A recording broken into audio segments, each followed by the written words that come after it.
Could you talk about what you believe Israel is going to attempt to do, or what are the possibilities? And if they do it, how will Iran then respond? First, I think we should go back a bit and remind your viewers how the conflict started. The United States and the Israeli regime, they carried out a cyber attack on Iran's nuclear program many years ago, causing damage and putting the lives of people working in the program at risk. Later on, there were a series of assassinations where they all murdered a number of scientists. One was a colleague of mine at the University of Tehran who was murdered in front of his wife and family. And all of this was carried out uh, as joint operations. In other words, Israeli intelligence is not sufficient enough in order to carry out these operations. These were joint operations with the United States and with the full support of Western governments across Europe and elsewhere, wherever they were needed, whether they're embassies in Iran or their embassies in neighboring countries or NGOs, Western NGOs. Whenever they were needed, they were used to uh, help the Israeli regime carry out acts of terror. For example, the United States holds the leash for the MEK terror organization, the Mujahideen Khal, as they call themselves. They are they have bases across Europe and North America, and they have a major camp in Albania, where thousands of people are stationed. These people, during the 1980s, fought against Iran. They carried out many terror attacks in the cities, in Tehran, and they later went and joined Saddam Hussein and fought against the country as they were being supported by the West. So they were working both with Saddam Hussein and the West, because in the 1980s, Saddam Hussein was an ally of the West. The West gave him chemical weapons and all sorts of other conventional weapons to fight Iran. So this group, the MEK, the Mujahideen Khal, as they call themselves, this cult was used by the Israelis with American consent to carry out espionage, to gather intelligence for operations, and also to carry out terror attacks in the country. So we also then saw assassinations of other people, like the Deputy Minister of Defense, and also the Israelis constantly in support of ISIS and Al Qaeda during the dirty war in Syria. And I think nowadays everyone better understands what was happening in the previous decade in Syria. The dirty war in Syria was carried out by NATO and regional allies to break the link between Iran and the resistance, to break the bridge. And regional countries did a deal with the devil.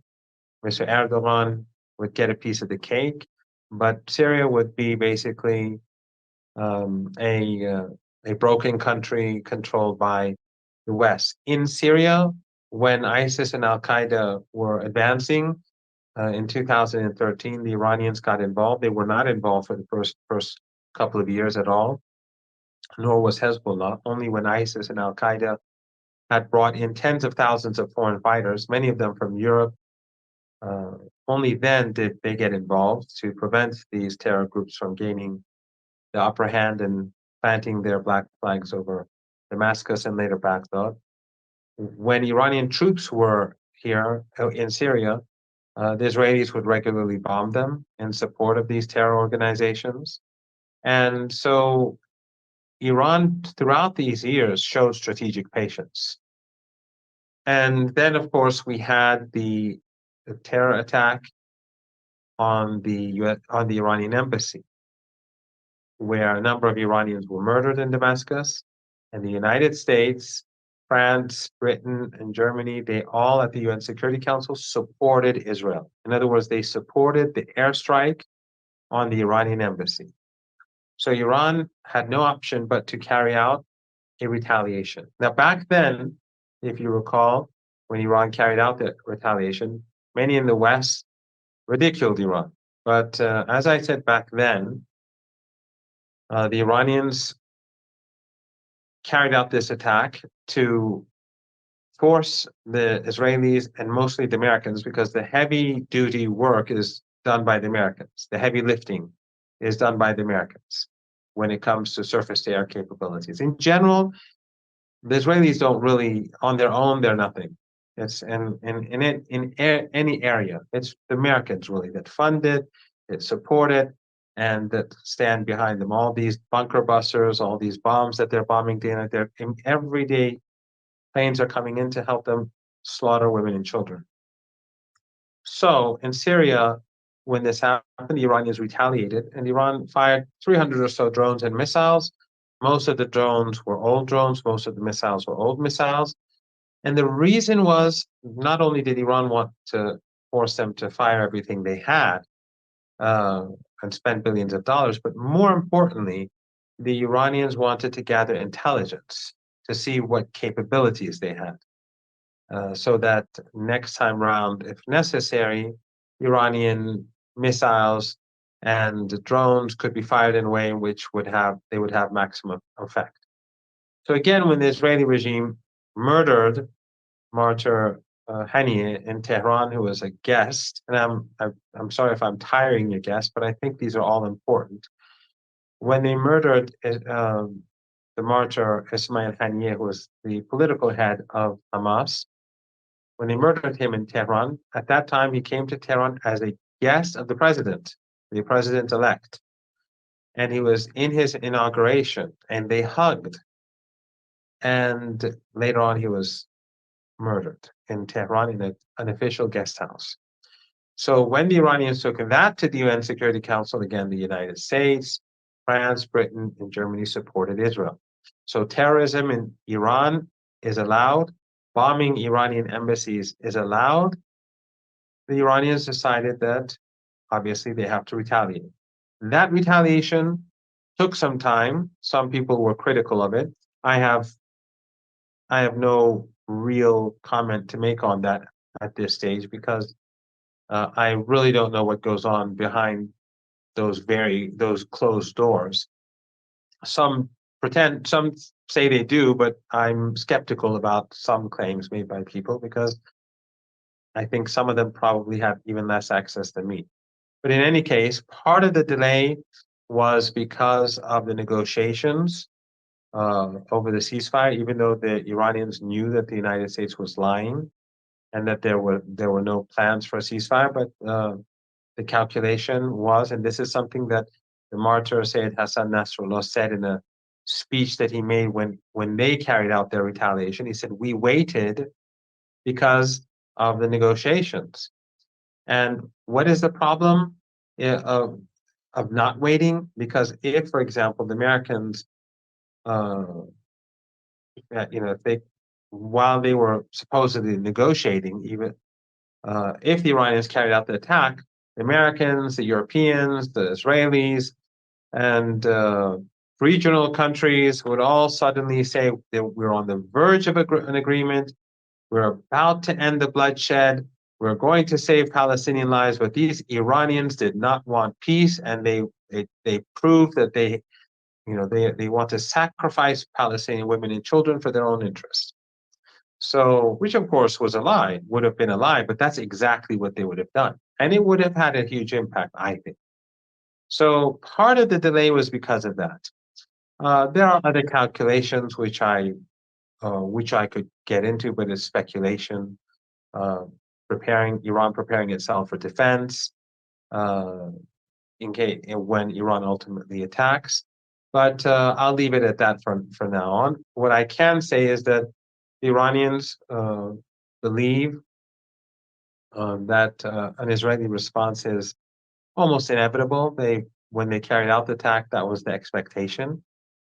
But regardless of the nature of the Israeli strike and how large it is, and have no doubt that it will be carried out with full American support and full coordination. If the Americans say don't do this, and then the Israelis say, well, we're going to do, we may do it, that's all for show. They are cooperating at every level in their attacks on Iran. In their attacks on Lebanon, it is American intelligence and the Five Eyes that are used to find underground uh, bunkers or bases in Damascus. It is Western embassies, Western NGOs, many Western journalists who, over the last couple of decades, have been gathering intelligence, along with the many refugees who pass through the country. Many of them could be used to gather intelligence. They've been working and collaborating together throughout these years, and over the last year in particular, and in the case of Lebanon, over the last month, we know American planes and drones fly alongside Gaza. Everything that is being done in Lebanon, in Gaza, is being done with the help of U.S. and European and British intelligence. And the strike that will be carried out against Iran will be in full coordination with the United States. And it's complete nonsense if the Americans go out and say we didn't want this and they did something else. The Americans and the Israelis are cooperating together at all levels and on all operations, with regards to all operations. And this is not new. This is exactly what the Americans did after 9/11. The Americans, they invaded Afghanistan, then Iraq, then you had, Libya, then you had Yemen. They supported the Saudis. The Americans, they lost on all accounts. And in Syria, they engaged in a dirty war. They keep saying Assad killed hundreds of thousands of his own people. No, they killed hundreds of thousands. That NATO countries and regional countries together, they bear more responsibility than this, far more responsibility than the Syrian government, because they were violating Syrian sovereignty. But in any case, the point is that the United States was not making reasonable decisions. If the United States was uh, analyzing the situation rationally, there would never have been a war on Iraq. And by the way, Netanyahu, we always have to remember, Israel doesn't care about the United States. Israel doesn't care about the West. Israel only cares about itself. Netanyahu, you recall, said 9/11 was good for Israel. He also, Netanyahu, was a strong advocate of the Iraq War. Did the Israelis help the Americans in the Iraq War? Did they make any sacrifices for the Americans anywhere? Did they send troops anywhere? Did they fight alongside the Americans in Afghanistan? Or no, it's the Americans paid the price. The Israelis, from their own perspective, reaped the benefits, and the Americans paid the price. Even the electronic devices, right, that they used, they weaponized. Who do you think is sacrificed here? It's Western businesses, Western products. I, for one, am not going to buy anything, any electronic goods produced by Korea, Japan, Taiwan, or any Western country anymore, because I don't feel safe. I'll be purchasing Chinese goods, at least for the years to come. And I would advise others to do the same, because they've allowed their products to be weaponized by the Israelis. Do the Israelis care about brand America? Do they care about brand EU? No, they only care about Israel. And these people are willing to sacrifice their own people, their own brands, their own jobs, their everything, their own credibility for Israel. So Israel is a very selfish regime, but it does not make decisions based upon rationality. The murder of Sayyid Hassan Nasrallah, they thought, was a big win. But I was in Lebanon, as you know. I came back 2 days ago. I was there from before Sayyid Hassan was martyred. I was pretty close to where he was when he was martyred, about 1,000 meters away. I went after the shock and awe, where they killed 500 people in the south and the central Lebanon on the first day. I went there. I took a bit of aid, but I also went to see if I can help with media, because I thought it would be they'd have difficulty at that time. So the Israelis thought that they scored a big win, but they only made Sayyid Hassan Nasrallah much more popular. And in Iraq and elsewhere, Sayyid Hassan Nasrallah, he's become much more iconic than before. And Iraq, as I said, Iraq is a very important country. The resistance in Iraq can do very bad damage, huge damage to U.S. interests. So the Israeli regime thinks, it thinks if it kills this person, that's a win. It's not necessarily a win. The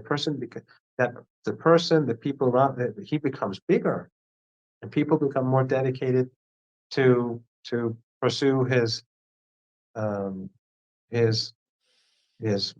policies, his agenda. The crowds that we saw in Tehran, there were millions of people in Tehran. I was kilometers away from where the prayer was held. Do you think that crowd would have been there if Sayyid Hassan Nasrallah wasn't martyred, if Ismail Haniyeh wasn't martyred, if the Iranian general wasn't martyred?